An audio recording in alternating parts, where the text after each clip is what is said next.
are we? We're at Creekside Coffee and Books in Skinny Atlas, New York. Oh, excellent. And so I've just finished reading your book, and I found it fascinating. Really, an incredible journey. And I think everyone should have this book on their coffee table, as they say, from my lips to God's ear. Thank you. But if you could just tell us about it, yeah, and I will excerpt the book, so I can say this is what happened. So you don't have to go Sure. into great details. Okay, good. But basically, if you could just tell us how you came upon your first near-death experience. Yeah, in 1983, I was the chief engineer of the research vessel Aloha, and we were coming back from a job, and the harbor master wouldn't allow our ship in Ventura Harbor, but we had engineers and everything on board, and it was the captain decided to launch a Zodiac, which is a rubber boat. What year was this, by the way? 1983, Okay. March of 1983, March 3rd actually. Okay. And but the sea state was pretty rough. It was 25 to 30 foot seas. But when you're 2 miles offshore, they're big rollers. You don't really see the surf so much out there. And the captain decided that because we launch submarines in seas like that, and small research vessels and things like that. And so this Zodiac, we use it to pick up these submarines and things like that. So it's a very durable craft. So we didn't feel that it would be any big deal to take that in, and because we needed to bring these scientists, and we had a guy on board that was an engineer of a submarine that we just evaluated, and he needed to get to LAX. So we said, okay, well, get this guy in, right? And the captain thought this night, and I never go on the small boats. We normally have a mate that takes people in and stuff like that. Yeah. Because I'm the chief engineer, I usually stay with the ship. But this night, because it was so rough, the captain asked me to go along because I know the harbor. Because I'm third officer, I've taken the ship in and out of the harbor a lot. I know the harbor better. And so I wasn't even supposed to be there. Dark and stormy night, and we start heading in, and we're going up on top of these 30-footers. We try to take a bearing on the harbor buoy, and then we roll down the trough and up to the next one and do the same thing over again, and this is how we're going to track our way into the harbor. Well, the wind was blowing, and it wasn't long. We totally lost track of where the harbor buoy was. Couple miles offshore, at least we could see the lights of the shoreline there lit up. So we just said, we'll just do a beach landing. We'll get this guy in somehow, some way. We didn't know it, but it blew us south of the harbor, and there's about a mile offshore. There's a little sandbar. It's a great place to do a lot of surfing competitions there, because it gets some good surf. Well, we slid off a 30-footer that fast, just, and I yelled to the mate, turn us around, because I was in the bow navigating, trying to, turn us around. Let's go back out to sea. We're a lot safer out there, and we are right here. And just about then, this foam bridge above our heads, and it just came crashing down on top of us. And it folded the Zodiac in half like a peanut butter sandwich, and I was catapulted into the sea. And I'm hanging on to this old World War II Mae West, life jacket. And the big orange pillows. Yeah. And I'm hanging on to that. And I'm a commercial diver. I'm trained as a commercial diver, so I'm not freaking out.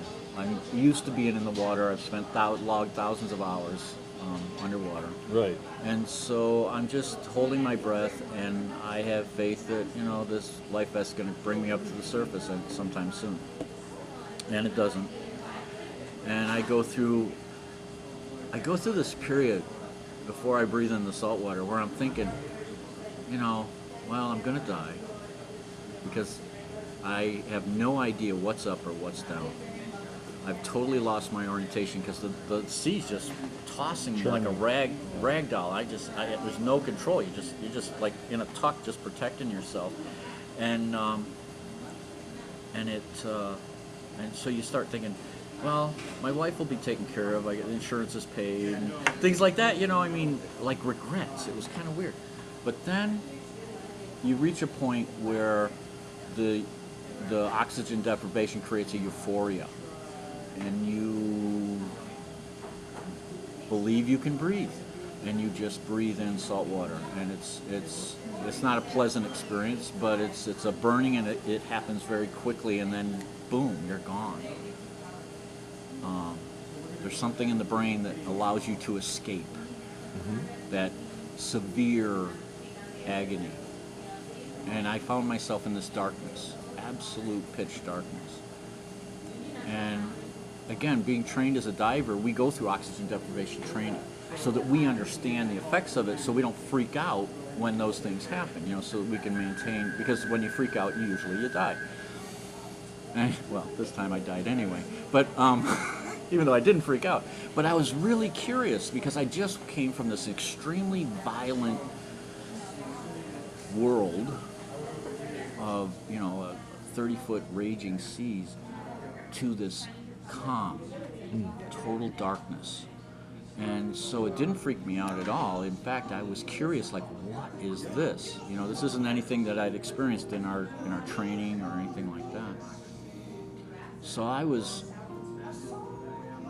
but it felt like I wasn't really alone. It felt like there was more to this. It was like it was a darkness, but it had this richness to it that was more than just. It wasn't just emptiness. It was a void that was full of everything. It was kind of, it's hard to explain in our terms and our vocabulary, but that's a perception that I can convey. Then I saw this light appear, and it was just off in the distance, and I was drawn to it, just absolutely drawn to it, and I felt like I was moving toward it, but I can't tell if it was coming toward me. I was going toward it. It just felt like movement to me, and it wasn't a tunnel or anything like that. It was just light, and as I got closer and closer and closer, it grew, and it was infinite. And as I got closer, it looked like millions upon millions of fragments of light.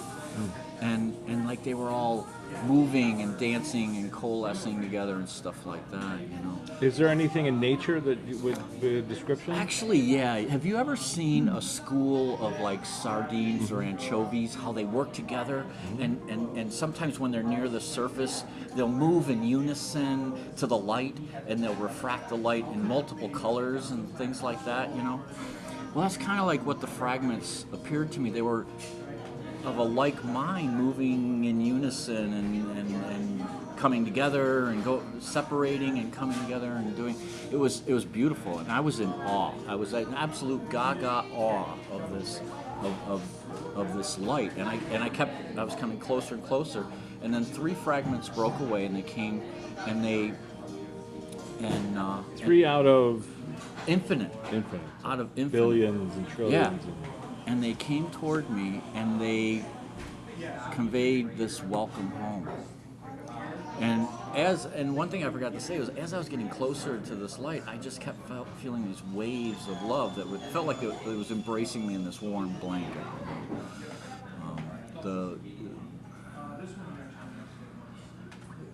And I was so comfortable with this love. It just was such a warm embrace that when these 3, and I talked to them as light beings because they were fragments of light that were heading toward me and welcoming me home. And it's still tough to talk about. It's been over 30 years and I'm still getting choked up because it was a feeling of home like I've never ever felt before. I had a really dysfunctional childhood, so I was thrown from one family to another. So to feel this love and this welcoming was something I'd not experienced in life. Well, and also the word home, itself means something different to each individual. Yeah, well, this was more of a home like my being. This was welcome back to your being, to your essence, to your totality is the way I like to think of it. And then eventually about a dozen of these fragments of lights were there greeting me, and we started to. There was no conveyance of, come on, let's go. We got to do something. It was more of just an understanding. We've got we've got to go over here. And we went to this area that was very, to me, it felt spherical. And we started to re-experience my life. And we experienced it in such a way, it wasn't just me experiencing it, they were experiencing it as well. And they were very excited. All 12? All 12. We were all experiencing my life. And not just from my point of view, but from every interaction I'd ever had from the people that I'd interacted with. So from their point of view. And so it was like ripples upon ripples that would cascade outward from us. And Were you aware, was it odd to you, the places that you would focus on, or was that just all seem normal? it or? was a little, yeah, again, I was in gaga awe of all this. And I was a little disturbed because I was kind of rough around the edges as a young boy and growing up as a young man, because I was thrown from so many different families. I had taken on a philosophy of you cut your swath through life, which is very brutal, and it's very protective of yourself, and you don't let anybody in, and so I got to see my interactions and how I hurt other people and things like that. But I also got to see that when I did open up and I did have experiences of just being open-hearted and giving freely of my love and my heart, how that created some of the biggest ripples. The things that I took so much pride in, like becoming the chief engineer of Aloha and things like that, didn't have such big ripples. What really had the bigger ripples was when I would help someone without any look for reward or anything. Do you remember any incidences that? Yeah, there were. Well, I could give you one of each side, but the one that really sticks out in my brain was for a period of time in my youth, I lived in Cottonwood, Arizona, just outside Sedona, and I worked in Clarkdale, Arizona, in this Fairway Foods, and I worked behind the meat counter, and it was an interesting little job, you know. It was one of those teaches you a lot about life type of jobs. And I had this one little old lady. She used to come into the store all the time, and all the people, the cashiers and all the attendants in the store, and even the people behind the meat counter, they hated to deal with this woman because she was such a grumpy little old lady, you know. And she was just very grumpy and gruff, you know, and stuff. And so I don't know why, but I felt like I needed to see if I could please her and make her smile. I just felt like, and so it became this thing. Every time she would come in, I would give her the service of her life, you know. And so one time she came in, she requested that she get this. She was going to have a little party, and some friends were coming over, and she wanted to make a dinner party, and she wanted to make a rump roast. And so I made sure and got her the best that we had, and I gave it to her. And I thanked her, and I was, you know, and she's just, you know, stoic, you know. There was nothing there, you know, and it was like, okay, and she took her package and stomped off, you know, and so, but the next time she came in, all of a sudden she came in, and there was this light that you could, I mean, she came in and there was a lightness, not a light per se, you know, but a lightness that was with her that you could actually kind of feel, you know. And she came in, and she just, all of a sudden, there was that smile, you know, and it like lit up the room. And she went on to, you know, tell me how, wow, you know, you really went above and beyond. That roast was the best thing I'd had, and my guests, and it, you know, the dinner party was a huge success. And so she starts conveying all this happiness and stuff, and it was.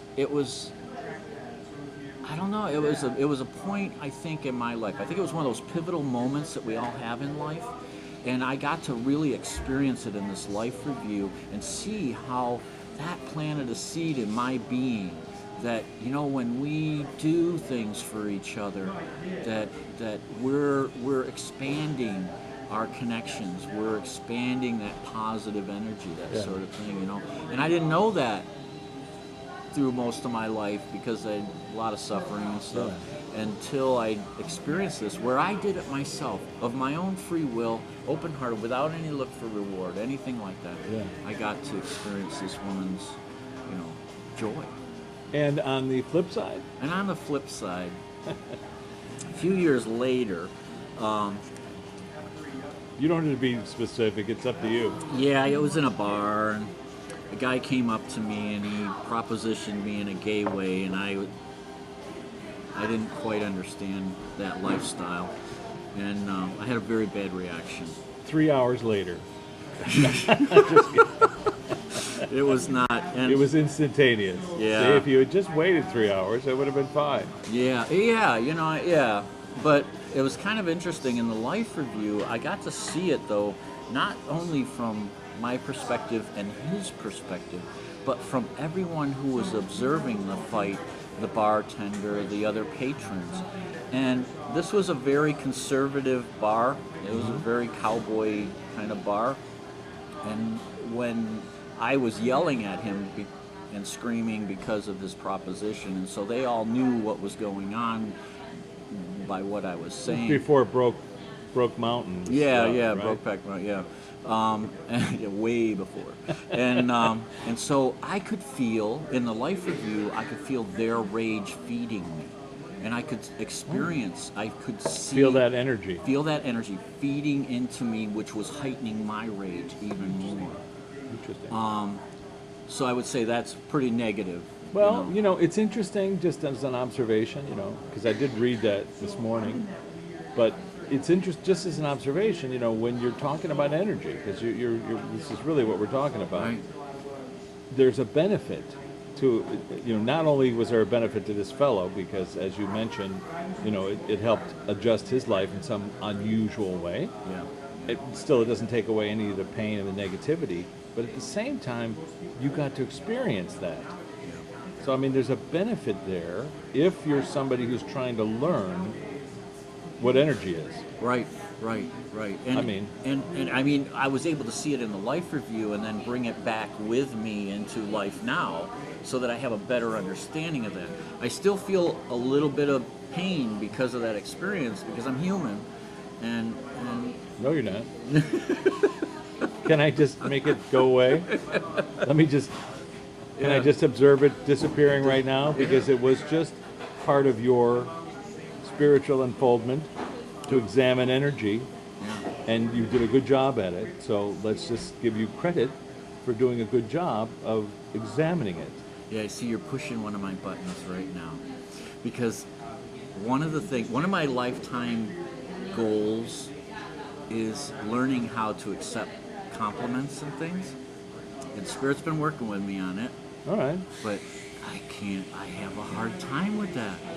And it's I've learned the best thing to do is go, okay, thanks. And just store it. You don't Yeah. have to really examine And- it and I've from the come- level of, oh, I'm great. You just go, cool, thanks, got it. And I've come to that. Because that's an energetic thing as well, isn't it? Yeah. Well, it's a lot of letting go, a lot of releasing, and just okay. That happened. I think you What can mentioned. I learn from it? I think you mentioned that in the book as well. There's at some point where you talk about the idea of being out of control, being annoying. Hello. Yeah. so. Yeah. So it's interesting because if you examine what is a compliment, you examine what it is.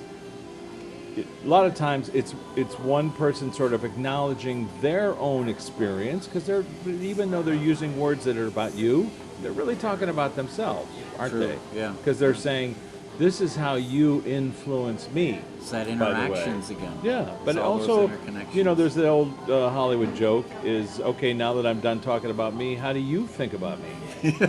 But on some level, a compliment, because you're out of control of, you can't control what they're going to say, you have no idea. No.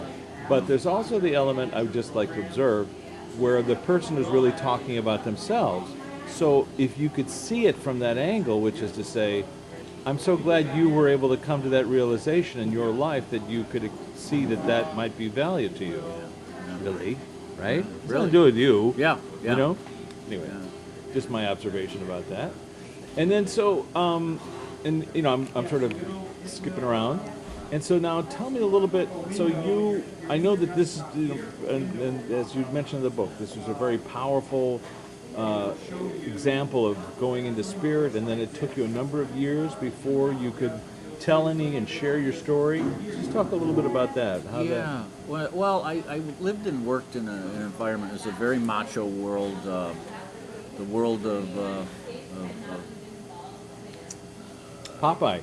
yeah. Well, yeah, living on board ship. Yeah. Underwater exploration in those days. It was a very macho world, and the scientists and everything. And I was an engineer, so this experience rocked my world because I saw things as black and white pretty much, and factual and fantasy. Yeah. And suddenly I've had this otherworldly experience that was outside my worldview, totally outside my worldview. I didn't know how to handle it, and I tried to share it with my first wife. Went kind of badly, and she couldn't accept it, and so I just shut up. I didn't go any further with it, and I didn't feel like I could share it with my mates on the ship and my coworkers because we put each other's lives in each other's hands Yeah, every yeah. day. Commercial diving and underwater research is dangerous. Well, I think it's work. fascinating that I met the guy last night that you shared the story with. Yeah, for the first time. Yeah. Yeah. And you know what I said to him when I walked up to him? I said, "You look like his brother." Yeah, I guess there is that. Yeah, I could see that. Well, there's a connection there between you two. Yeah. I mean, it took you how many years? 11, 12 years to 11 meet, years to meet him. Well, no, actually longer because it was 11 years. Well, yeah, it was. It was 11 exactly. I'm sorry. Yes, it was 11 years because I had a second experience Right. that led up to it because I had tried to repress it. I like to say, I don't know if it's in the book, but I had taken the experience and I'd put it so far back in my brain. I had packaged it up, wrapped it up with duct tape because divers like duct tape, and wrapped that thing up. Put a big old sign on it, magic marker that said "Do not open," and tried to forget the experience and get on with my life. But I didn't know during that whole 11-year period how much I was actually changing. I really didn't realize it. I was because there were things in that experience that you just couldn't put away. And so what I did is I took the things that were comfortable for me at that stage in my life, and I called it acceptance, tolerance, and truth, AT&T. Reach out and touch someone.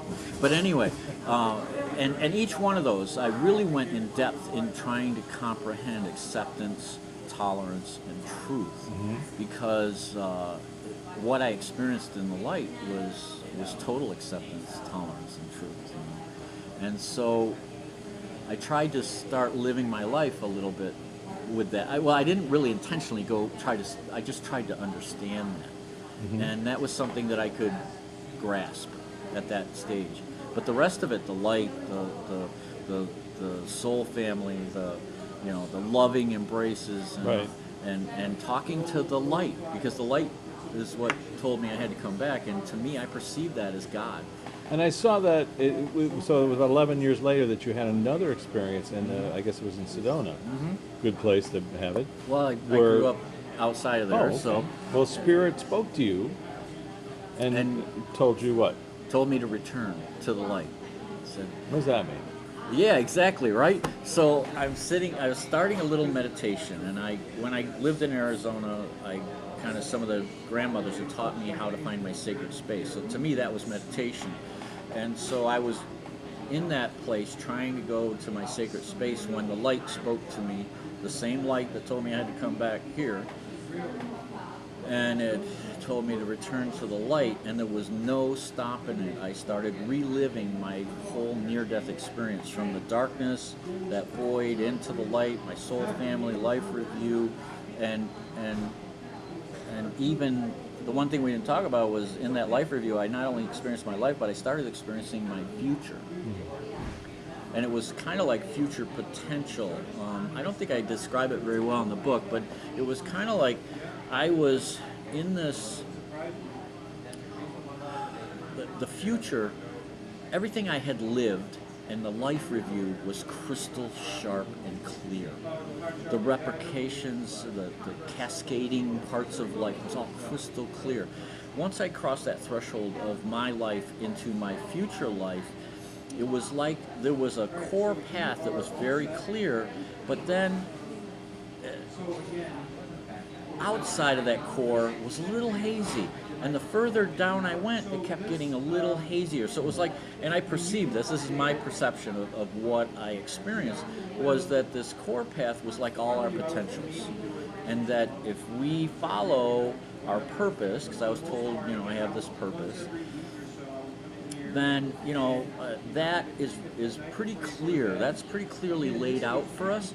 But we can deviate around our path or weave back and forth across our path, and sometimes those areas are a little gray because so those potentials exist, but until we put intention, it doesn't solidify into that crystal clarity. I might have missed it, but has there been a sentence in reply to you need to go back and because you have a purpose? Is that the sentence? Yeah, you must return. You have purpose. Yeah, that was. You sure it wasn't porpoise? Yeah, right. I've swam with porpoise, but You have porpoise. I have porpoise. Porpoise. Follow you. No, but I mean, and so so it's been how many years since that incident? 83. It's been quite some 83, time. yeah, All right, quite so some time.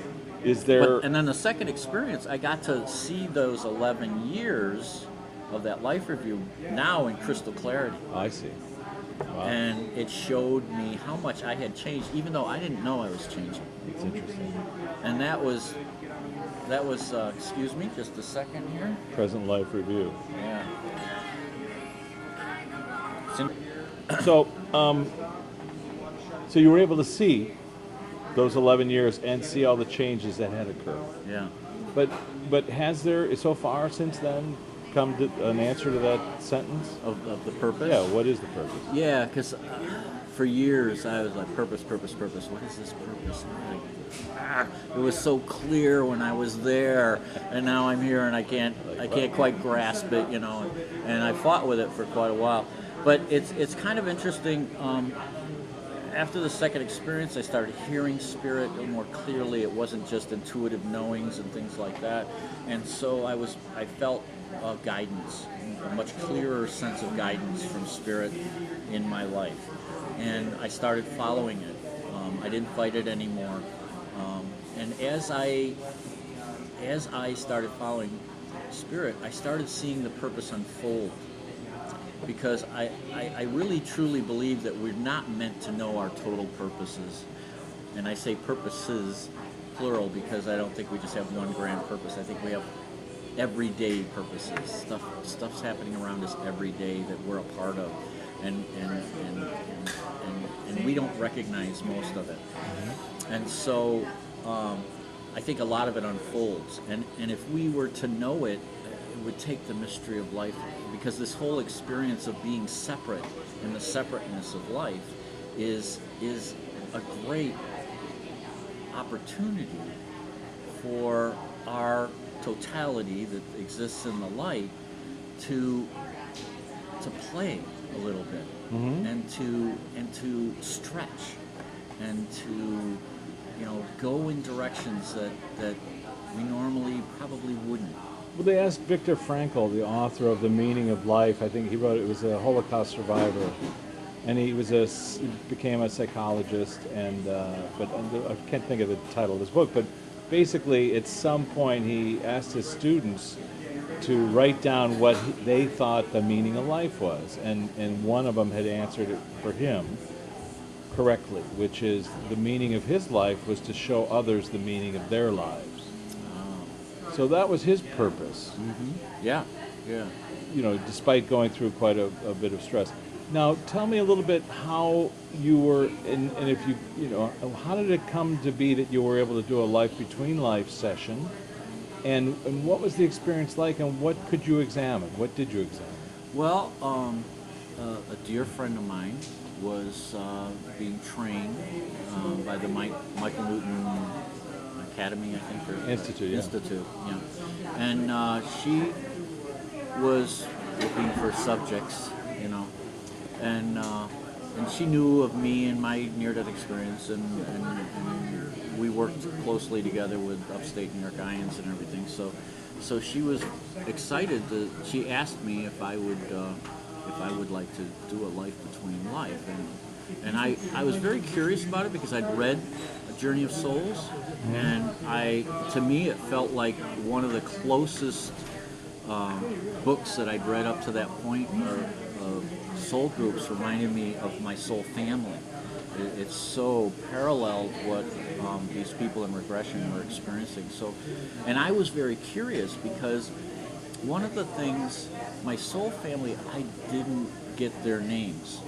You know, I knew the one. I had a pretty good idea who the main person, the first, you know, the original three. There was one person that was right in front, and who was right there in front of me the whole time. And I was pretty sure I knew who he was. And to me, he's Peter.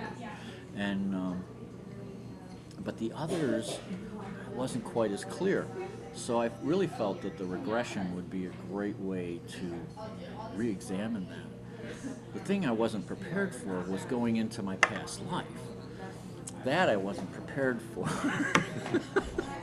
Because, I mean, Virginia Waldron was the regressionist who took me into the past life, and it was a 5-hour regression. And she took me down deeper, and then she took me into my past life. And I was this old Indian who was very embittered because I felt like I should. What tribe? You know, I don't. Was he the Today, same? I don't remember. Was he but, this? Was he that fella related to the Indian that you had seen in Sedona? You know, that's very possible because their dress was very similar.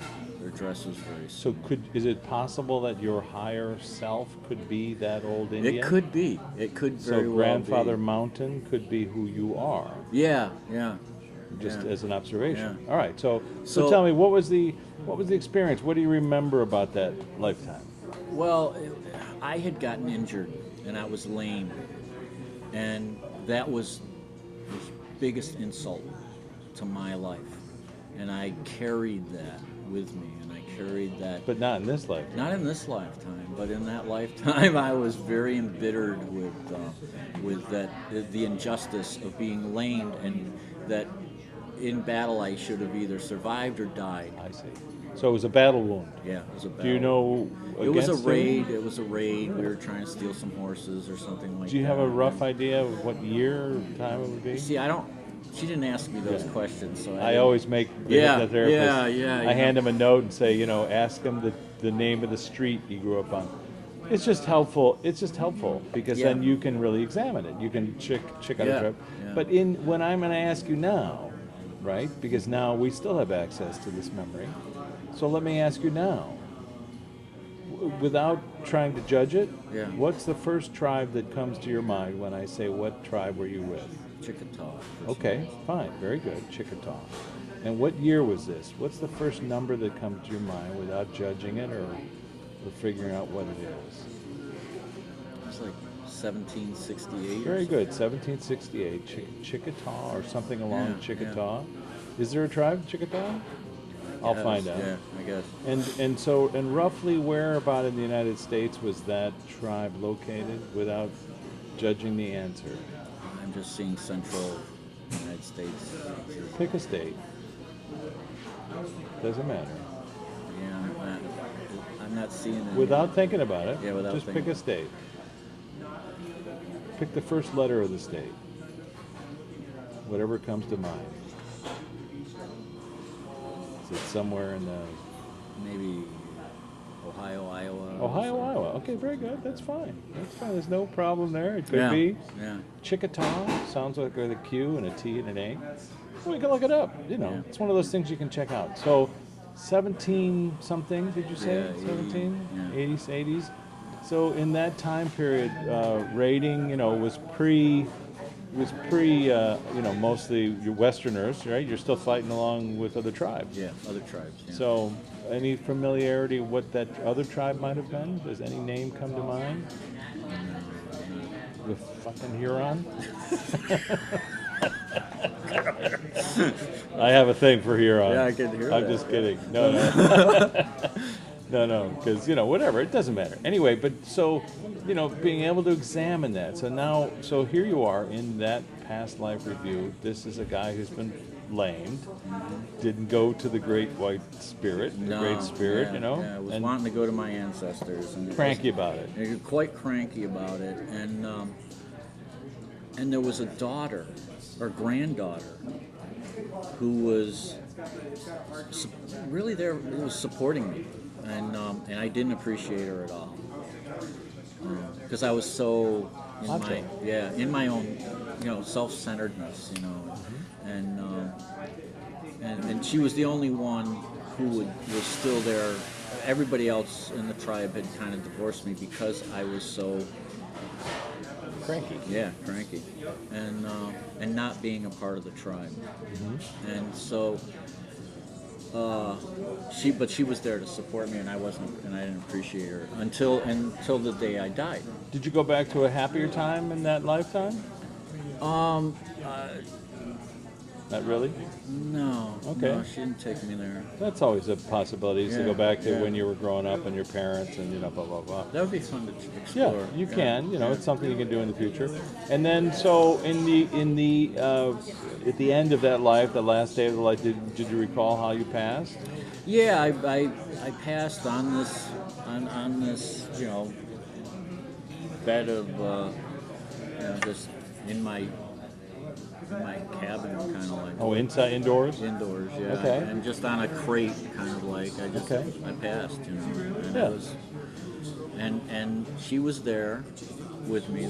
This Did you granddaughter. recognize her in this life in any way, or sometimes that happens? Yeah, I think I might recognize her in this lifetime, and she's someone I'm not close with. Okay. But we worked together at one point in dialysis because suddenly I really felt her. She was one of those people that when you come up and we had a great friendship for a short period of time. Interesting. And then it was a whirlwind type of thing, and then we both went different ways because of work. Interesting. Yeah. Very interesting. Your granddaughter shows up to, it's interesting to examine that time period in this life to see what was the connection, the continuation of that storyline. Yeah.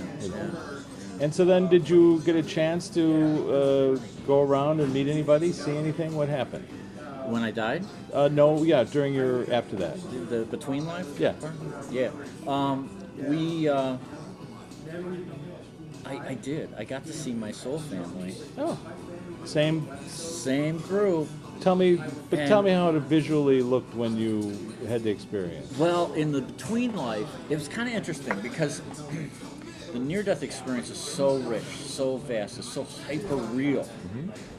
The life between life was like looking through a window, but I could look through a window from different points of view, different perspectives.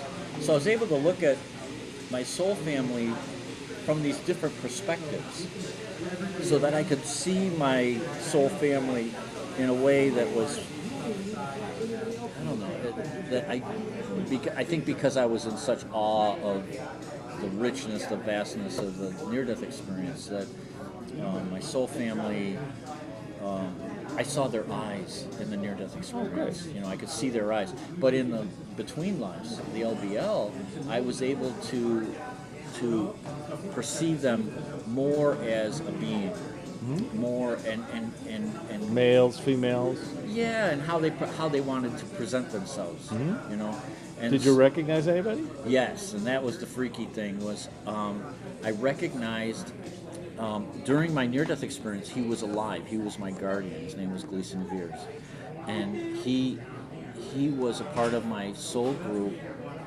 But he was living here with me when I had my near-death experience. But when I had the LBL, he had passed on. And so I saw him so much clearer in the LBL. And Did you talk to him or?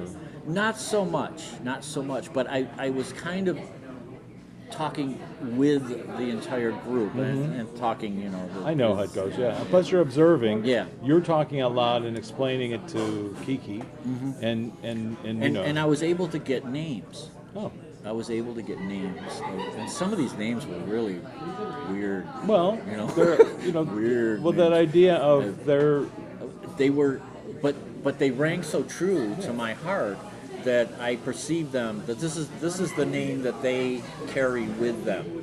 and sometimes it's a sound. Yeah. But how else are you going to say it other than Yeah. Right. do, Right. Yeah. You know. And so, And- but I was able to get a half a dozen of the names. Oh, good. And Do you remember any of them? Just names like. I'm terrible with names in this Oh, lifetime, that's so right. unless I So- listen to my own transcript, That's funny, yeah, it's that's like funny. I can't, you know. By the way, have you transcribed the session? I haven't transcribed it. I have it on cassette. How long have you done it? How many years? It's been a few years. All right, it's time to transcribe it. Okay. Yeah, I probably should. This is here's what you're going to do. You're going to transcribe it, okay? And then you're going to write how you came to this session. And then you're going to write what the session meant. And then you're going to revisit everything that's happened up into and past that. Okay. And then you're going to go to CreateSpace and put it out as a book. And then you're going to read it in a tape recorder, and it'll become an audiobook as well. I'll show you how to do that. It's very simple. Okay. It's a simple process. But, you know, listen, the idea of me telling your story in brief, you know, as I have to be, it's a chance, it's rare.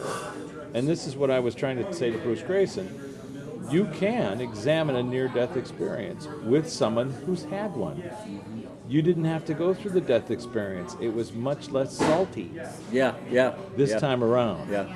It's different. Certainly, it It doesn't was take dry and dusty. it doesn't take anything away from the profound experience at all. Right, no. However, like you say, looking through a window, It was through a glass, you it can was see it. It was a different perspective of looking at it, which I found it really helped me with some of my own integration issues with my near-death experience, because I was, you know, because after you had the experience for a long time, I didn't read any books about it or anything like that, because I wanted the experience to be just pure to me, whatever that means. Yeah. And then I finally did write it down, and then I felt like, okay, now I can read some other books about things like that. And I started reading these other books, and these people are in the light, and they're asking questions, and they're doing, and it's like, I didn't do it. Like, what was I thinking? Why wasn't I asking the questions, you know, and stuff like that. So the LBL allowed me to ask the questions, you know, and I got to do some things, because when she asked where else would you like to go, I wanted to go to, I think I called it the Canyon of Sound or Music or something, and I went to this place. It was like I had this balcony that overlooked, that was a part of the walls of these canyon, and in this balcony, it was my space, and the sound was just flowing down the canyon, and in this space I was given my tone to contribute to this symphony of sound that was going down the canyon, and that's where I wanted to go. And I was like, Really? oh, you know, like, because this is not something that I would even think of, you know, but it kind of explains some parts of my life, because music and sound has always been a real big thing in my life. It's helped me through Yeah. tough times. And what was the music like? Was it tonal, atonal? Tonal, but it was multi-tonal, but it was flowing down, and so it would weave. You know, it would weave maybe a short melody here or something. You know. Is there any but music- you contributed? You can contribute. I could contribute my tone. I had a tone. My tone was very baritone. It was very.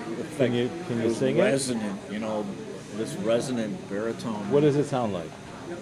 I don't know if I can. You hit it. Yeah, it.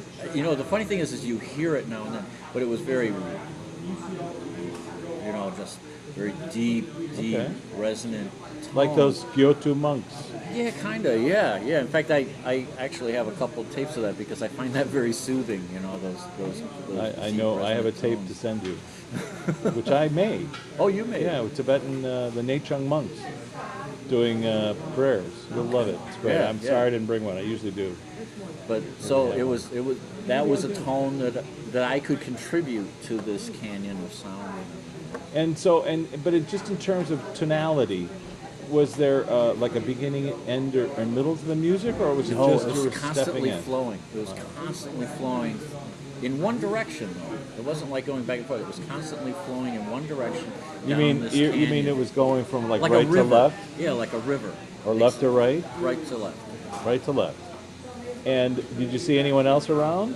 There were other balconies. Okay, but did you see any figures or anything? There were people on the Oh, okay. balconies. So that were, about how many? Hundreds, Thousands. thousands. I see. And was it? Did it seem like okay? It's time to punch our time clock. Get out there and do your notes. No, it felt very. I don't know. It was more. No time clock. Yeah, Nothing like It's that. like get to work. But It let me was- ask it you was this: Just, it was very free will. Just what do you think the purpose of that Tone Canyon is? I don't know. I so enjoyed it. I didn't really think of a purpose behind it, but I think it's just a flow of our resonance in life and in beyond life that is kind of like that holds us all together. It's kind of it's always there. We may not perceive it with a physical sense or anything, but there's always this underlying current of tone, which tone can be energy. I mean, it's just frequency Sure. and vibration. So, but it's always there, and it's always flowing. It's always moving. It's not stagnant. It's fascinating. I was interviewing a musician friend of mine where music comes from. I asked him, where does music come from? And he described being in a swimming pool and that music is just underneath the surface. So Wow. that kind of, but that idea of a liquid current that is always present, we don't really see it, but it's always within us on some resonant level. Yeah. Interesting concept. And then during a session, I had a fellow who had a difficult life in Dachau, and the question was, why did you choose that life? And he said, I had so many lives in the light, I wanted to experience the dark. However, it scorched my soul, that experience in Dachau. And so then he said, so the hypnotherapist said, is there anything we can do to help? He said, yeah, we can go to the River of Souls. And then he had the experience of his guides walking him into a river where, whatever that meant, of healing, like this river of liquid moving through him. So when you talk about a canyon, it's also that similar thing. You're no longer on the surface. You're somewhere under the surface of the canyon because you're Right. in. Yeah. And then the idea of it resonating and echoing. It's fascinating. Plus, it's also a very Indian thing. American Indian. The idea of singing your song. Right, Your hey hey hey song. Right, Hey, right. hey, I saw that new book you had. You mentioned Wakantanka in your book. I thought that was interesting. Yeah. And that's that song, the thank you song. Yeah. A little hay in there.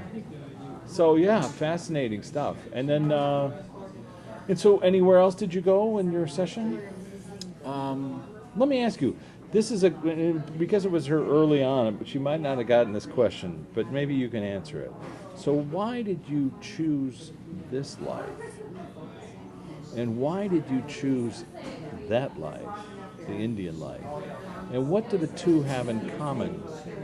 She didn't go into connecting that life with this life, but she did do a pre-life. Why did I come to this life? And But I'm asking you, yeah, why did you choose that life? Why did you choose this life? And what do the two have in common? both have a large degree of suffering involved, and both lives are connected very, very closely with the way we deal with suffering, the way we deal with hardship and challenges and overcoming them. and how you see, because it's kind of interesting. In that life, I didn't deal with it very well, and I didn't reach out to other people that were.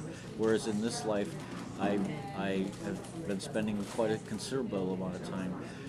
I do some healing work and things like that now, and I deal with a lot of experiencers who are dealing with the challenges of integrating their life and that sort of thing. And that's a big part of life coaching that I do now.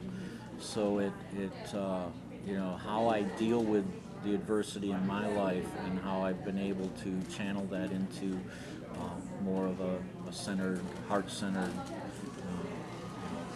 way of living life versus a self-involved. It shows me the different ways that we can approach the same challenges in life. I really feel that that's how they're connected.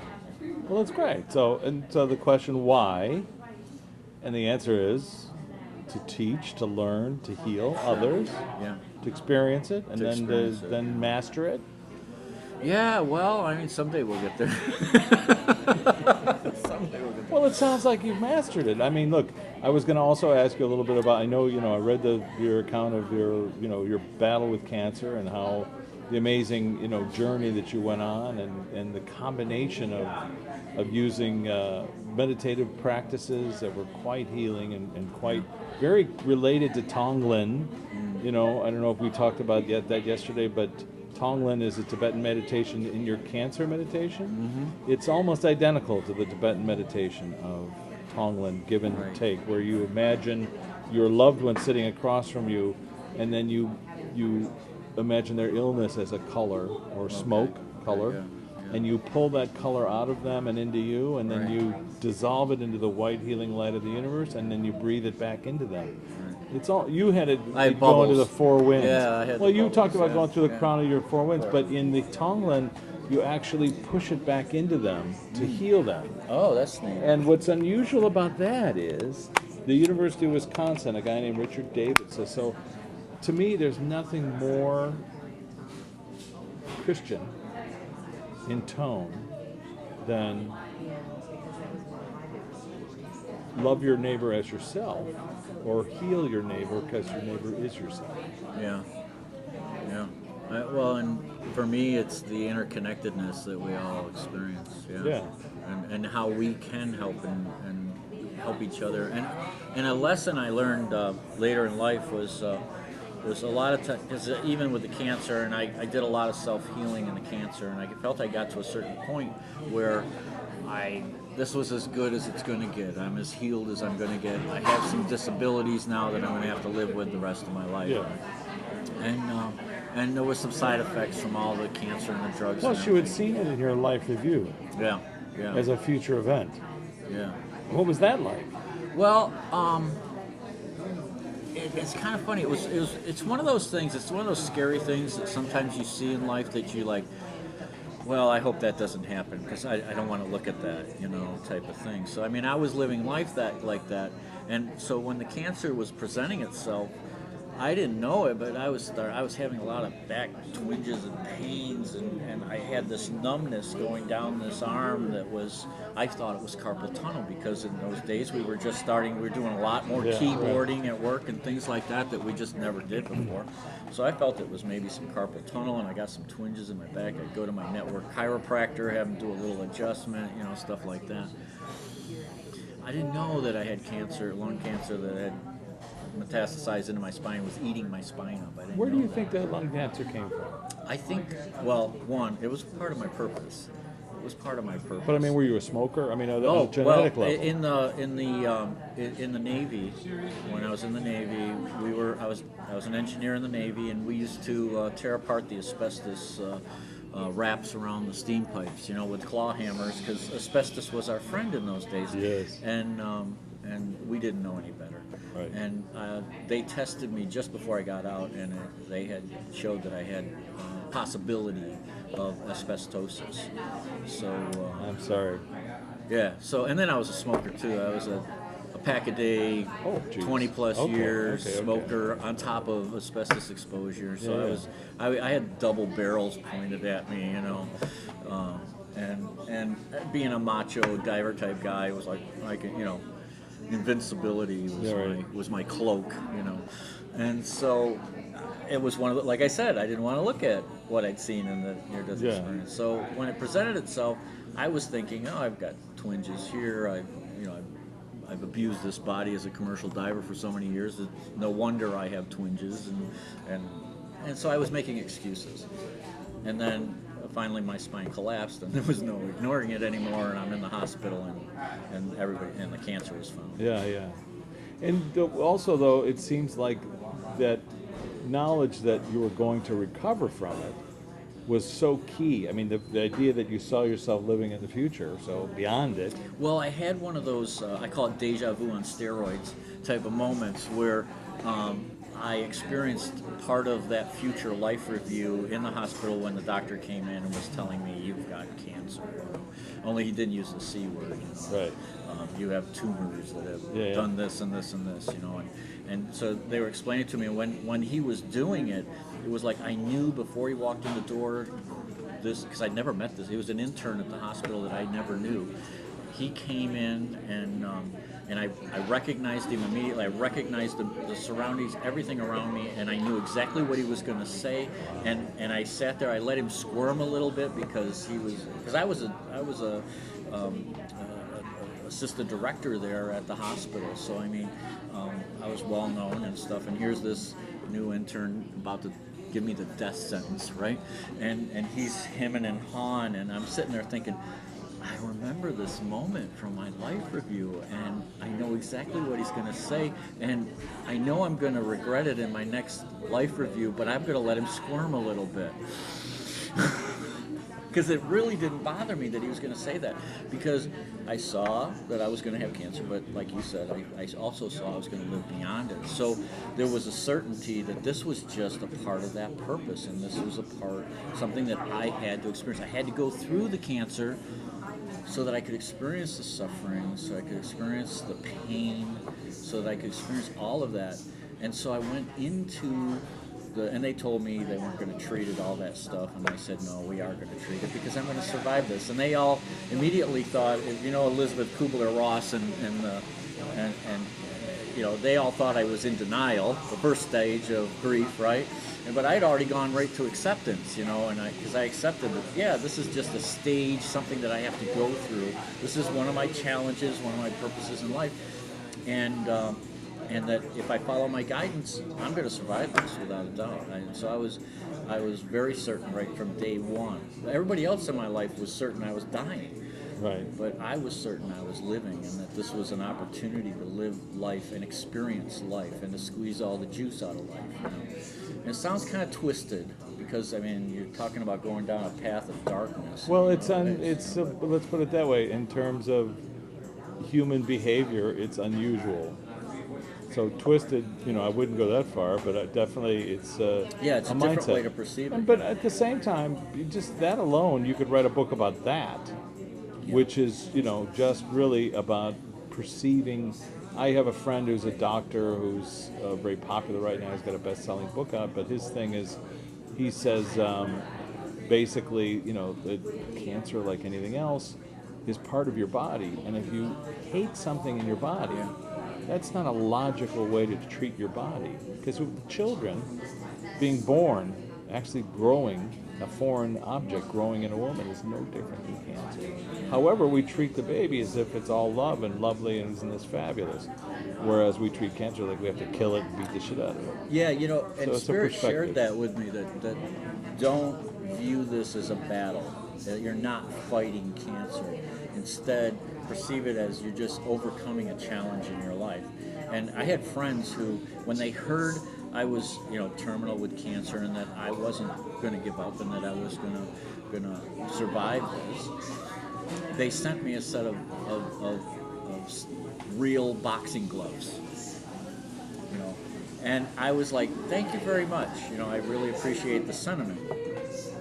But I don't view this as a battle. But I hung them up in my office for a while just to remind me that, you know, this is the way the doctors, the nurses, the clinicians are going to perceive this path. Those boxing gloves, they perceive it as a battle, but I don't have to perceive it that way. You know? So I kept it for a symbol for quite a while, and then I sold them at a yard sale when I was all done with the cancer. I didn't need that symbol anymore, you know. But they're really cool boxing gloves. That's funny.